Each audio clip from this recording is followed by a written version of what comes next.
சட்டப்பேரவையில் சுற்றுச்சூழல் மசோதாவை செந்தில் பாலாஜிக்கு பதிலாக தாக்கல் செய்த அமைச்சர் ரகுபதி உச்சநீதிமன்ற நெருக்கடியால் செந்தில் பாலாஜி அமைச்சர் பதவியை ராஜினாமா செய்ய உள்ளதாக தகவல்.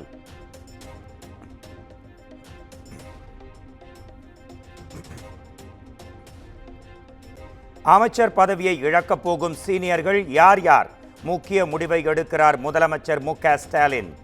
அதிகாரப்பூர்வ அறிவிப்பு நாளை வெளியாகும் என பரபரப்பான எதிர்பார்ப்பு.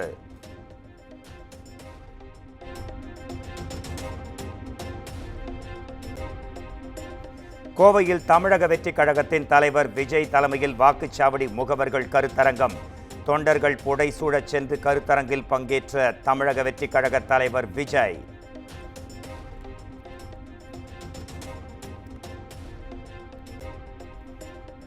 பொய் சொல்லி மக்களை ஏமாற்றி யாரும் ஆட்சிக்கு வருவதை விடமாட்டோம். வாக்குச்சாவடி முகவர்கள் கருத்தரங்கில் தமிழக வெற்றிக் கழக தலைவர் விஜய் சூளுரை.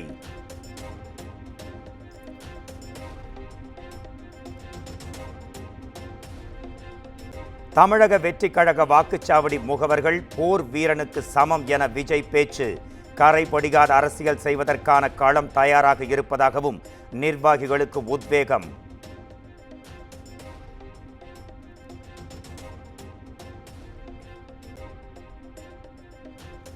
மறைந்த போப் பிரான்சிஸின் உடல் கத்தோலிக்க முறைப்படி இறுதிச் சடங்கு.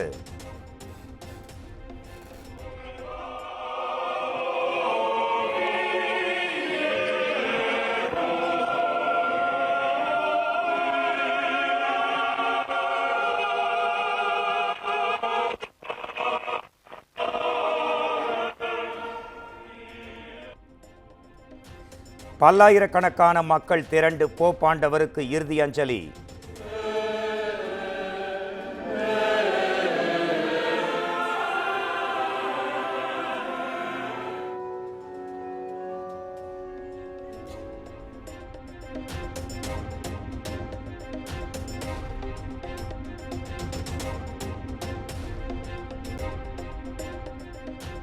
போப் பிரான்சிஸ் இறுதிச் சடங்கில் அமெரிக்க அதிபர் உள்ளிட்ட உலக தலைவர்கள் பங்கேற்பு. இந்தியாவின் சார்பில் குடியரசுத் தலைவர் திரௌபதி முர்மு பங்கேற்று இறுதி மரியாதை.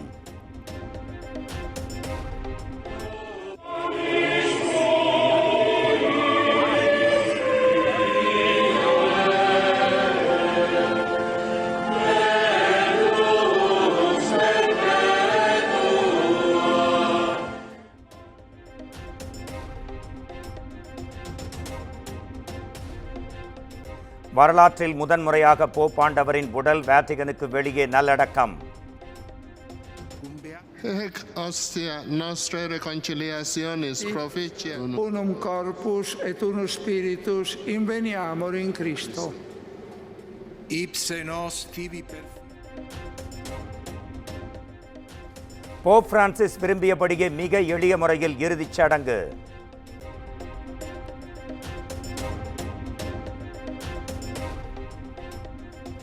ஓய்வு பெற்ற சட்டமன்ற உறுப்பினர்களுக்கான ஓய்வூதியத்தை உயர்த்தி முதலமைச்சர் மு.க. ஸ்டாலின் உத்தரவு. குடும்ப ஓய்வூதியம் மருத்துவப்படியையும் உயர்த்தி அறிவிப்பு.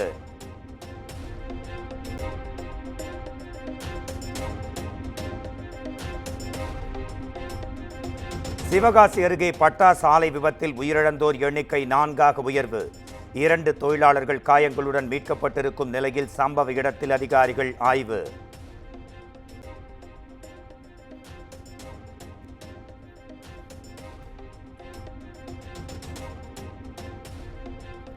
சிவகாசி பட்டா சாலை விபத்தில் உயிரிழந்தவர்களின் குடும்பங்களுக்கு இபிஎஸ் ஆறுதல். பட்டா சாலைகளின் பாதுகாப்பை நெறிமுறைப்படுத்த தமிழக அரசுக்கு வலியுறுத்தல்.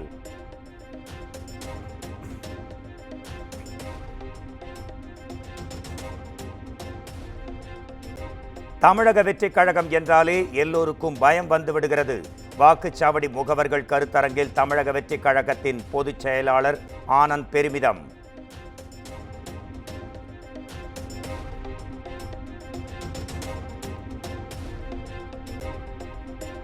தமிழகம் பார்த்திராத புரட்சியை தமிழக வெற்றிக் கழகம் உருவாக்கி வருகிறது. வயதான தலைவர்களால் இளைஞர்கள் சலிப்படைந்து விட்டதாகவும் ஆதவ் அர்ஜுனா பேச்சு.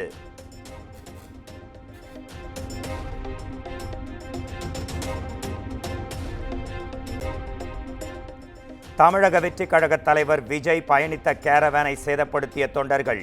வாக்குச்சாவடி முகவர்கள் கருத்தரங்கிற்கு மாற்று வாகனத்தில் பயணம் செய்த விஜய்.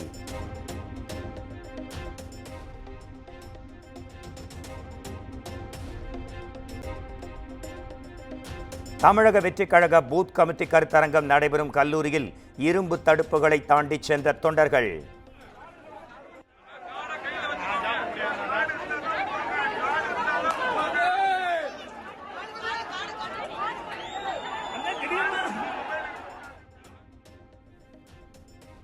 கல்லூரி வளாகம் முன்பு நூற்றுக்கணக்கானோர் நின்று முழக்கமிட்டதால் பெரும் பரபரப்பு.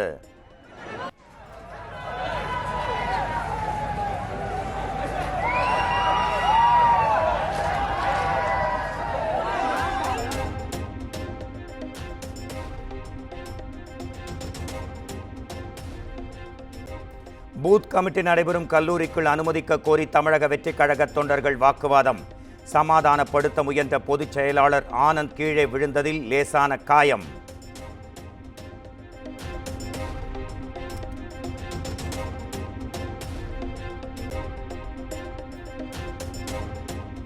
பொதுச் செயலாளர் பலமுறை வலியுறுத்தியும் அரங்குக்குள் அடங்க மறுத்த தமிழக வெற்றிக் கழக நிர்வாகிகள். அந்த பக்கம் வாங்க, அங்க கேபிள் எலக்ட்ரிசிட்டி கேபிள்லாம் இருக்குது. தயவு செய்து அந்த பக்கம் அமைதியாக வரும்படி கேட்டுக்கொள்கிறேன். அந்த பக்கம் வந்துருங்க. மேடையிலேயே மைக் பிடித்து தொண்டர்களுக்கு அறிவுரை வழங்கிய விஜய். அங்க நிறைய வயர்ஸ் போயிட்டு இருக்கு. உங்களோட 2 hours 3 hours இங்கே தான் இருக்க போகிறேன். கொஞ்சம் அப்படியே பின்னாடி போயிட்டீங்கன்னா கொஞ்சம் வசதியாக இருக்கும். கொஞ்சம் ஒரு சேஃப்டி ரீசன்ஸ்க்காக சொல்கிறேன், ப்ளீஸ் அண்டர்ஸ்டாண்ட் பண்ணிக்கோங்க.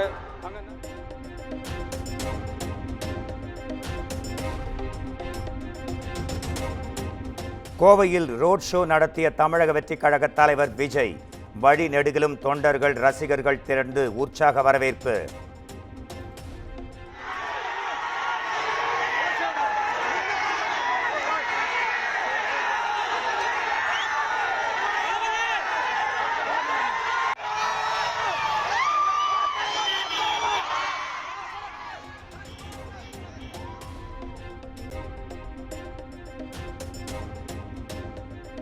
நான் முதல்வன் திட்டம் பலன் அளித்துள்ளது. யுபிஎஸ்சி தேர்வில் வெற்றி பெற்றவர்களுக்கான பாராட்டு விழாவில் முதலமைச்சர் மு.க. ஸ்டாலின் நெகிழ்ச்சி.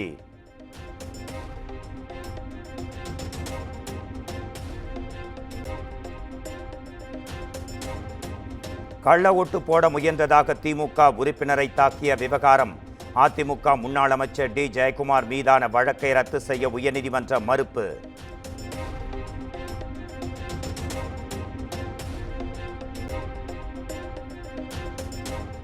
தமிழ்நாட்டில் மருத்துவ கழிவுகளை கொட்டினால் விசாரணையின்றி நேரடி சிறை தண்டனை. சட்ட முன்வடிவை பேரவையில் தாக்கல் செய்தார் அமைச்சர் ரகுபதி.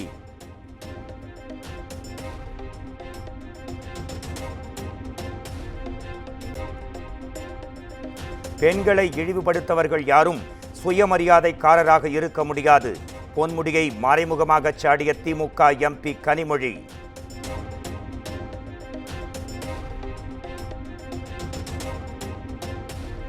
மத்திய அரசின் ஒப்புதலை பெற்று லைட்டரை தடை செய்ய உரிய நடவடிக்கை எடுக்கப்படும். அதிமுக உறுப்பினர் கடம்பூர் ராஜு கொண்டு வந்த கவனஈர்ப்பு தீர்மானத்தில் அமைச்சர் தங்கம் தென்னரசு பதில்.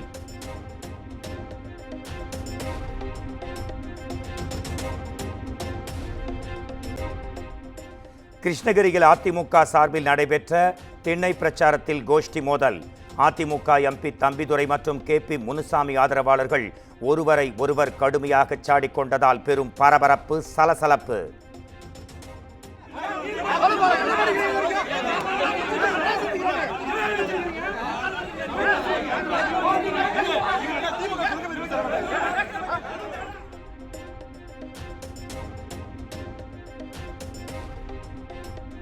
திருவள்ளூர் மாவட்டம் திருவாலாங்காடு பகுதியில் தண்டவாளத்தில் போல்டு கழற்றப்பட்ட விவகாரம்.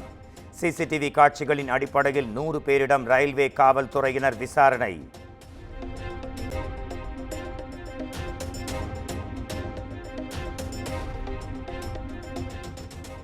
தென்காசி மாவட்டம் கடையம் அருகே இளைஞர் வெட்டி படுகொலை.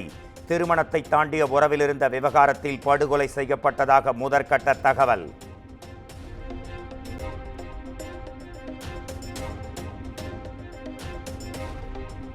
சிவகங்கை மாவட்டம் இரணியூரில் கோலாகலமாக நடைபெற்ற மீன்பிடி திருவிழா. ஆயிரக்கணக்கான மக்கள் போட்டி போட்டுக்கொண்டு மீன்களை பிடித்து மகிழ்ச்சி.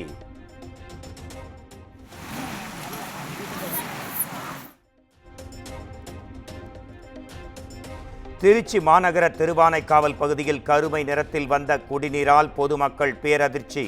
மாநகராட்சி விநியோகிப்பது குடிநீரா கழிவுநீரா என மக்கள் கொந்தளிப்பு.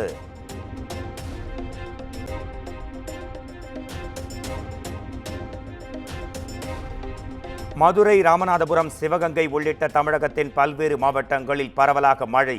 வெயில் சுட்டெரித்து வந்த நிலையில் கோடை மழையால் மக்கள் மகிழ்ச்சி.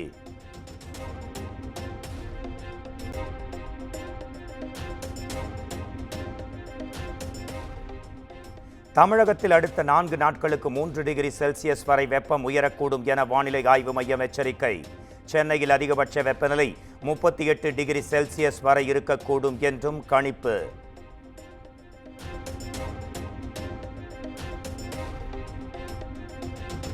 கேரள மாநிலம் திருவனந்தபுரம் அருகே சாலையை கடக்க முயன்ற நபர் மீது வாகனம் மோதி விபத்து. முதியவர் தூக்கி வீசப்படும் சிசிடிவி காட்சிகள் வெளியாயின.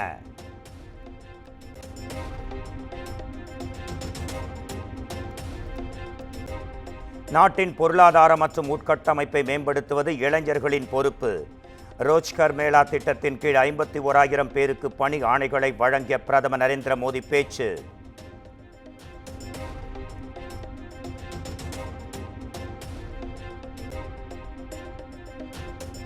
சாவர்கர் குறித்து அவதூறாக பேசிய வழக்கில் ராகுல் காந்திக்கு சம்மன்.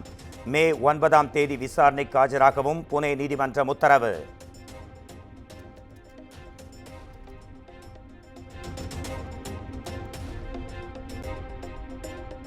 மகாராஷ்டிர மாநிலம் பிவாண்டியில் உள்ள பிளைவுட் தொழிற்சாலையில் பயங்கர தீ விபத்து.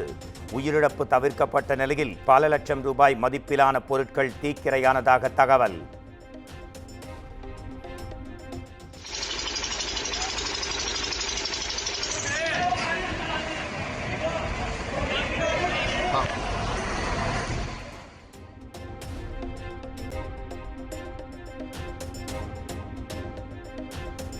எந்த நேரத்திலும் எங்கு வேண்டுமானாலும் சென்று தாக்க தயார்.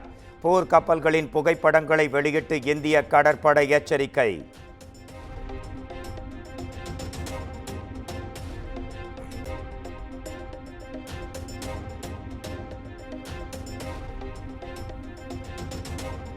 பகல்காம் தாக்குதல் எதிரொலியாக ஜம்மு காஷ்மீர் முழுவதும் தீவிர சோதனை.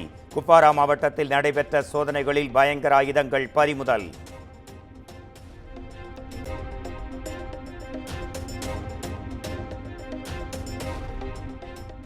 பகல்காம் தாக்குதலில் ஈடுபட்டதாக கூறப்படும் தீவிரவாதிகளின் வீடுகள் தகர்ப்பு.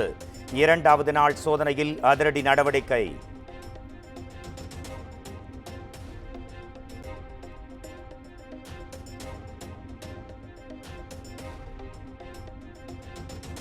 பகல்காம் தாக்குதல் குறித்து நடுநிலையான விசாரணைக்கு தயார்.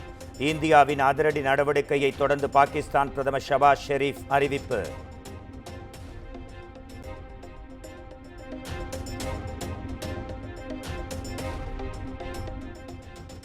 பகல்காம் தாக்குதலில் நேபாள நாட்டவர் படுகொலை செய்யப்பட்ட சம்பவத்திற்கு கண்டனம். காட்மாண்டுவில் உள்ள பாகிஸ்தான் தூதரகத்தை முற்றுகையிட்டு பொதுமக்கள் போராட்டம்.